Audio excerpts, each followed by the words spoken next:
So I think in general, organizations tend to be very product focused. And that doesn't have to be a product, it can be a service, it can be an idea, but they're very focused on what they're good at, right? So Ford is very good at making physical cars. They have a lot of plants that they put together on making physical cars. And so they focus a lot on how to move that forward, right? What is the next version of physical cars that we can build? What are the features that we can add? What they don't think as much about is the customer. They're more product focused rather than customer focused. They're not as thinking as much about what does the customer need, how might those needs be changing, and how can we make sure we as a business are servicing those ongoing needs. And I think organizations tend to very narrowly set up their competitive set also. So Ford would say, who are my competitors? So you're Ford, who are your competitors? GM, Chevy, right? Is Uber your competitor?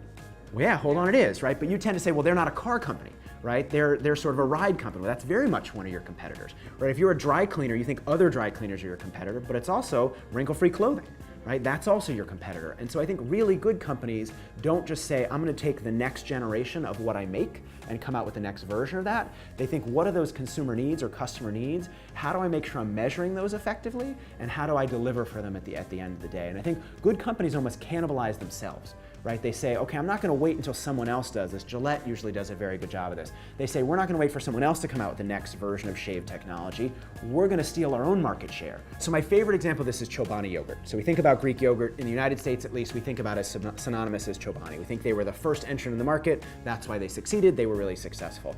There was someone in the market before them, not just a year before, but 8 years prior, and we often think sort of the first to the market succeeds, not actually the case. First entrant fails about 40 to 50% of the time, and the reason they often fail is they are too different. So Faye came in, they said, hey, Greek yogurt's great, by the way, it's in a large container, it's only plain flavor, you Americans should love it. And Americans are sitting there going, well, not only is it Greek yogurt, which I've never heard of before, but it's also plain flavor, which I'm not used to eating, and it's a large family-sized container, which I'm not used to buying. No thank you. And so what Chobani did is they said, let's take one dose of difference and mix it with a lot of similarity. Let's take sort of fruit on the bottom, which people are used to. Let's take single-serving yogurts, which Americans are used to. Yeah, there's some newness there. It's not your regular yogurt. It is Greek yogurt, but it's mixed in with a lot of familiarity. And so it's about cloaking difference in a skin of familiarity.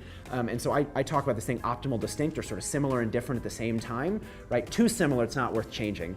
Too different is scary, right? If it's, I don't know if it's worth adopting this new thing, but in the middle is sort of Goldilocks, right? It's just right. Similar and different at the same time. It's a human business legacy we want to leave behind us.